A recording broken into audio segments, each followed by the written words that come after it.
Hello बच्चों, चलिए आज हम पढ़ेंगे कामचोर, जिसे लिखा है इस्मत चुगताई ने। यह एक ऐसे बच्चों की कहानी है जिसमें बच्चे दिन भर उधम मचाते हैं और कुछ काम नहीं करते। तभी लेखिका की माँ ये सोचती है कि इन बच्चों को कुछ काम में लगाया जाए। इसके लिए वो एक निर्णय लेती है और ये निर्णय लेने के बाद उनके घर में क्या क्या होता है, चलिए देखते हैं इस कहानी में।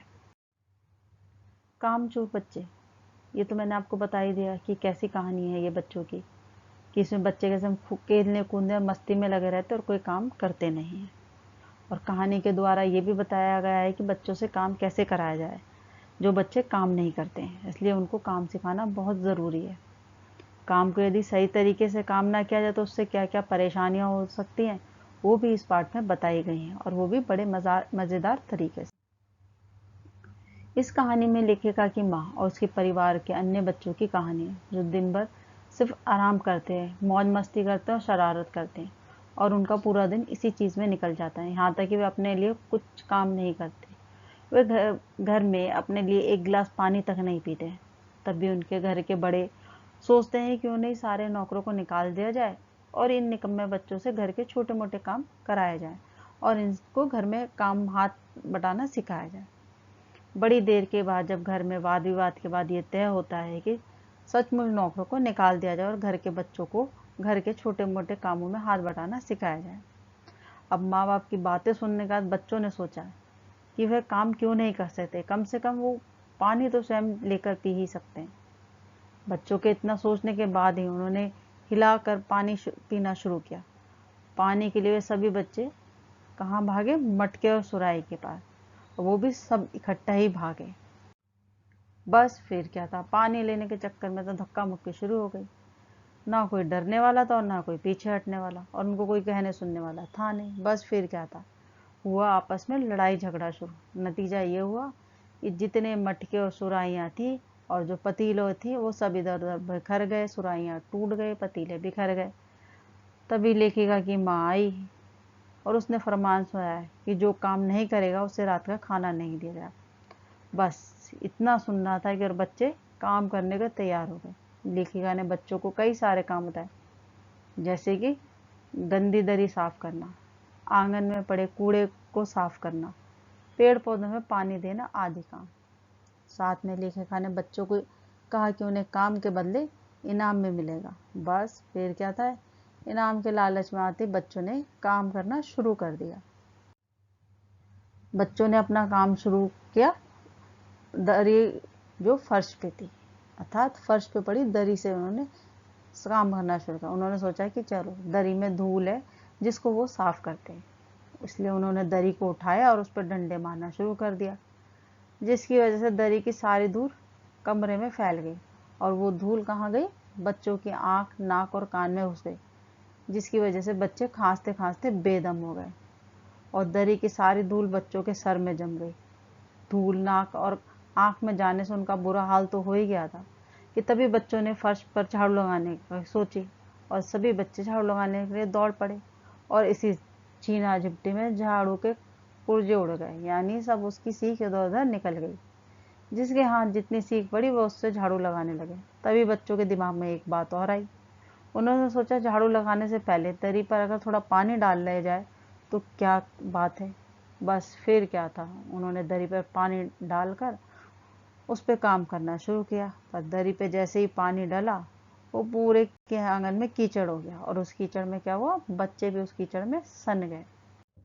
इसके बाद तो हुआ कि वो अगला काम करें। अगला काम था पेड़ पौधे में पानी देना। सारे बच्चे घर की बाल्टियाँ, लोटे, तसले, पतीले, उन्हें जो मिला वो सब लेके निकल पड़े पौधों में पानी डालने। अब क्या था, पानी डालने के लिए भी जैसे ही वो नल पे पहुंचे, अब वहाँ पे भी पानी भरने के लिए लड़ाई झगड़ा शुरू हो गया। अब बच्चों पर पाना था काबू। अब बच्चों पर काबू पाने के लिए घर के सभी बड़ों को बुलाया गया। नतीजा ये हुआ कि सारे बच्चे कीचड़ में सने हुए थे। फिर पड़ोस के बंगलों से नौकर को बुलाकर 4 आना प्रति बच्चे के हिसाब से हर बच्चे को नहलाया गया। अब बच्चे ये मान चुके थे कि उनसे सफाई और पौधों में पानी देने का काम तो हो नहीं सकता। अब इसके लिए उन्होंने अब दूसरे काम के बारे में सोचा। अब बच्चों ने सोचा कि अगला काम वो करेंगे, सभी मुर्गियों को पकड़कर उनके दड़बे में बंद करना। बस फिर क्या था, सभी बच्चे मुर्गियों को पकड़ने जिस तरह भागे, उनको देख के मुर्गियाँ भी इधर उधर भागने लगी। मुर्गियाँ कभी इधर भागती कभी उधर भागती, जिसके कारण पूरे घर में उत्पात मच गया। लेकिन उन बच्चों से एक भी मुर्गी उनके दड़बे में नहीं गई। मुर्गी घर में काम करने वाली आया जहाँ खीर के प्यालों पर चांदी के वर्क लगा रही थी, तभी दो मुर्गियाँ दौड़ती हुई आई और उनके सर पे से निकल गईं। तूफान गुजरने के बाद पता चला कि प्याले खाली हैं और सारी खीर दीदी के कामदानी के दुपट्टे और उनके धुले सर पर लग गई। और एक बड़ा मुर्गा अम्मा के पानदान पर कूद पड़ा और जितना कत्था चूने था वो सब उसके पंजे में सन गया, जिसे लेकर नानी अम्मा के दूध जैसी चादर पर छाप मारता वो मुर्गा निकल गया। लेखिका बताती है कि जैसे ही बच्चों ने मुर्गियों को दौड़ाना बंद किया, ऐसा लगा मानो कोई तूफान आकर निकल गया हो। अब क्या था, अब बच्चों का ध्यान मुर्गियों से हटा ही था कि उन कुछ बच्चों का ध्यान अचानक कहाँ गया, घर में आती हुई भेड़ों पर। अब बच्चों ने सोचा क्यों ना भेड़ों को ही खाना खिला दिया जाए। जैसे ही अनाज के दाने दिन भर की भूखी भेड़ों के आगे रखे तो सारी भूखी भेड़ उस अनाज पर टूट पड़ी और कुछ भेड़ों ने तो हद ही कर दी और घर में रखी सब्जी और अन्य चीज़ों को भी खाना शुरू कर दिया, जिसकी वजह से घर में एक अफरा तफरी का माहौल बन गया। बड़ी मुश्किल से अब उन भीड़ों पर भी काबू पाएगा। वहीं अब बच्चों को धमकी मिली कि अगर काम नहीं करोगे तो उन्हें रात का खाना नहीं मिलेगा। अब ये सोचकर तो बच्चों ने फिर काम करने की सोची और भैंसों का दूध धोने में जुट गए। भैंस इतने सारे बच्चों को देखकर डर गई और उसने चार पैरों से इधर उधर छलांग लगाना शुरू कर दिया। अब क्या था, सारे बच्चे भैंस के पैर बांधकर दूध निकाला जाए। बच्चों ने भैंस के अगले दो पैर चाचा जी की चरपाई से बांध दिए। भैंस डर के मारे इधर उधर भागने लगी और क्या था, चाचा जी भी की चरपाई भी उस भैंस के साथ घसीटती रही। अब भैंस जहाँ जहाँ जाती, चाचा जी भी चरपाई के साथ साथ वहाँ चला जाते। इतना ही नहीं, अब कुछ बच्चों ने भैंस को बछड़ा भी खोल दिया। ये बछड़े के चिल्लाने से भैंस रुक गई और बछड़ा भैंस का दूध पीने में लग गया। इतना सब होने के बाद बड़ों ने गुस्से में आकर बच्चों को घर से बाहर निकाल दिया। बच्चे अब इतना काम बिगाड़ चुके थे कि लेखिका माँ इतना परेशान हो गई कि उन्होंने मायके जाने की धमकी दे डाली। तभी पिताजी को बुलाया गया और आदेश दिया गया कि अब कोई भी किसी काम को हाथ नहीं लगाएगा। अगर कोई किसी काम को हाथ लगाएगा तो उसे रात का खाना नहीं दिया जाएगा। अब इसका नतीजा क्या निकला कि कहानी जहाँ से शुरू हुई थी वापस वहीं पर आकर ख़त्म हो गई। निकम्मे बच्चे जो थे वो पहले भी काम नहीं करते थे और अब भी काम नहीं करेंगे और आज के बाद भी काम नहीं करेंगे। देखा कितनी मज़ेदार ये कहानी थी। अब इस कहानी के कुछ मुश्किल वर्ड हैं,